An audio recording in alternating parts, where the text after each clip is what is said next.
Hello, আসসালামু আলাইকুম। Welcome back to my channel Arba Izan lifestyle. আজকে আপনাদের সাথে আমি তৈরি করে দেখাবো ইলিশ পোলাও।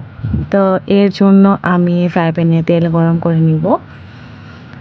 তো ফ্রাই প্যানে আমি এখন দিয়ে দিচ্ছি তেলের পরে দিয়ে দেবো পেঁয়াজ কুচি। পেঁয়াজগুলো বেরেস্তা করব, সেটার জন্য তেলের মধ্যে পেঁয়াজগুলো দিয়ে দিচ্ছি। তো এর মধ্যে সাইডে আমি ইলিশগুলো ম্যারিনেট করার জন্য একটু মশলাগুলো দিয়ে দেব। এর মধ্যে দিয়ে দিচ্ছি আদা রসুন বাটা, একটু পেঁয়াজ কুচি। এখানে পেঁয়াজ বাটাটা দিলে বেশি ভালো হয়, তো যেহেতু আমি হাতের কাছে পেঁয়াজ বাটাটা পাচ্ছিলাম না, তাই পেঁয়াজ কুচি দিয়ে দিচ্ছি। তো দিয়ে দিলাম 1 চা চামচ ধনে গুঁড়া, 1 চা চামচ জিরার গুঁড়া, 1 চা চামচ মরিচের গুঁড়া, আর দিয়ে দেবো স্বাদ মতো লবণ, আর দিয়ে দেবো 1 চা চামচ বিরিয়ানি মশলা, দিয়ে দেবো 2-3 চামচ টক দই। এগুলো সবগুলো দিয়ে আমি ম্যারিনেট করবো মাছগুলো। যে মাখিয়ে নিচ্ছি, মাখিয়ে আমি কিছুক্ষণ রেখে দেব। মাখানো প্রায় শেষ আমার।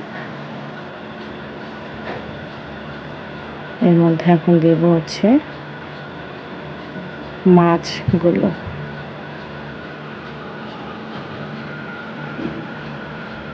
এই তো মাখানো প্রায় কমপ্লিট। এখন একে একে করে আমি মাছগুলো দিয়ে দিচ্ছি। আমি বেশি কোয়ান্টিটির মাছ নিইনি, আমি 4-5 টুকরা মাছের মানে বিরিয়ানি ইলিশ পোলাওটা তৈরি করছি। আর এর মধ্যে আমার সাইডে কিন্তু যে পেঁয়াজ বেরেস্তা ছিল সেটা আমার তৈরি হয়ে গিয়েছে। তা আমি পেঁয়াজ বেরেস্তাটা আলাদা করে উঠিয়ে রেখেছি।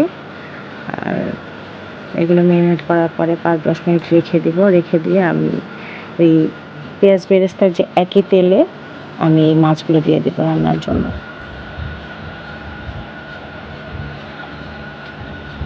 এই তো আমি ঢাকনা দিয়ে ঢেকে রেখেছিলাম কিছু অফ ক্যামেরা। এখন কিছু পানি অ্যাড করে দেব।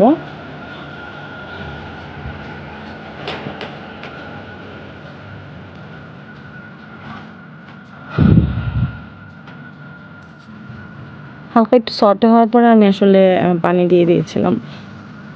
পানি দিয়ে 1 মিনিট ঢাকনা দিয়ে ঢেকে রেখেছি। তো প্রায় মাছগুলো হয়েই গেছে, কারণ ইলিশ মাছ রান্না করতে বেশি পানিরও প্রয়োজন হয় না, খুব তাড়াতাড়ি সিদ্ধ হয়ে যায়। এই জন্য আমি অল্প একটু পানি দিয়েছি, 1/2 কাপের মতো। তো রান্নাটা আমার হয়ে গেছে। এখন আমি মাছগুলো উঠিয়ে রাখবো। আর পেঁয়াজের যে ঝোলটা আছে এটা একটু বেশি করে আমি মাছের সাথে রেখে দেব। আর আলাদা যে ঝোলগুলো আছে সেগুলো আমি আলাদা করে রাখবো। এর মধ্যে বলে রাখি, আমি নতুন ইউটিউব চ্যানেল খুলেছি, সেটার জন্য আপনাদের সাপোর্টের অনেক বেশি দরকার। তো আমাকে প্লিজ সাপোর্ট করবেন।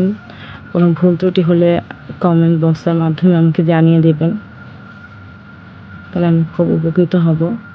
আর please like, comment and share করে দেবেন, আর আমার চ্যানেলটি সাবস্ক্রাইব করে দেবেন। তো এর মধ্যে আমার ইলিশটা হয়ে গিয়েছে।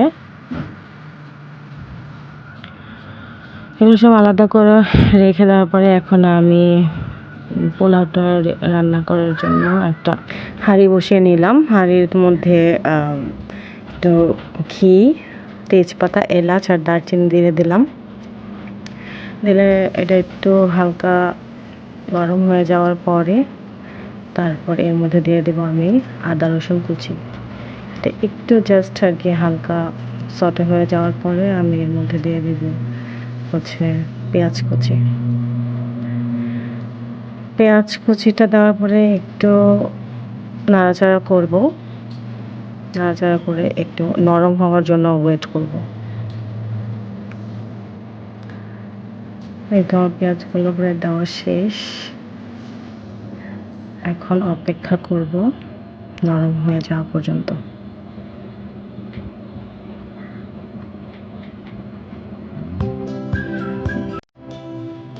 যেহেতু আমি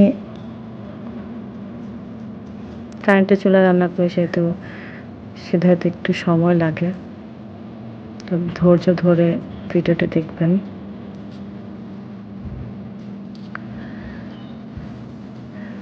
অলমোস্ট হয়েই গেছে, আর একটু জাস্ট সিদ্ধ করবো আর কি।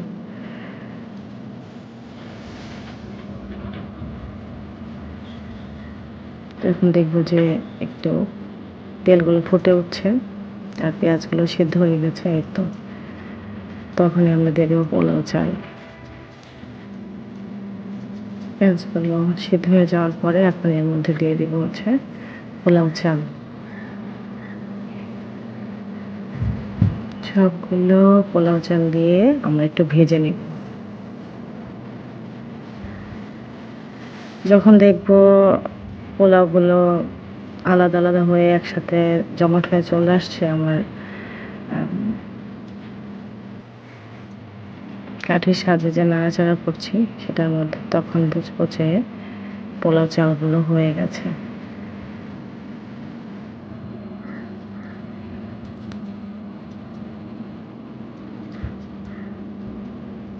এটা আমার প্রায় পোলাও চালগুলো হয়ে গেছে। এখন আমি এর মধ্যে পানি দিয়ে দেব। পানি দিয়ে দিলাম। আমি আসলে মানে বিরিয়ানির মধ্যে, ইলিশ পোলাওর মধ্যে ওরকম এক্সট্রা কোনো কিছুই দিচ্ছি না, বাদাম বাটা বা এক্সট্রা কোনো কিছু দিইনি, একদম ঘরোয়া পদ্ধতিতে তৈরি করছি। তো এর মধ্যে পানির মধ্যেই আমি যে ঝোলগুলো রেখেছিলাম সেগুলো দিয়ে দিলাম, আর দিয়ে দিলাম আস্ত কিছু কাঁচামরিচ। তো আমি ঢাকনা দিয়ে ঢেকে রেখেছিলাম।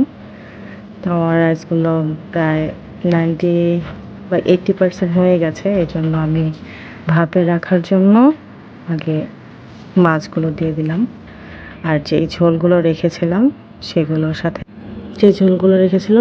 সাথে দিয়ে দেব। আর আমি একটু ভাপে দিয়ে রাখবো। ভাপে দিয়ে রেখে কিছুক্ষণ ওয়েট করব। ওয়েট করার পরে আমি এর মধ্যে কিন্তু আমি নাড়াচাড়া করে রাখবো আর কি। তো এটা অলমোস্ট আমার দেওয়া শেষ। আমি ভাপেও রেখে দিয়েছিলাম। এখন দিয়ে দেবো হচ্ছে পেঁয়াজ বেরেস্তা। Thank you for watching. সাথেই থাকুন।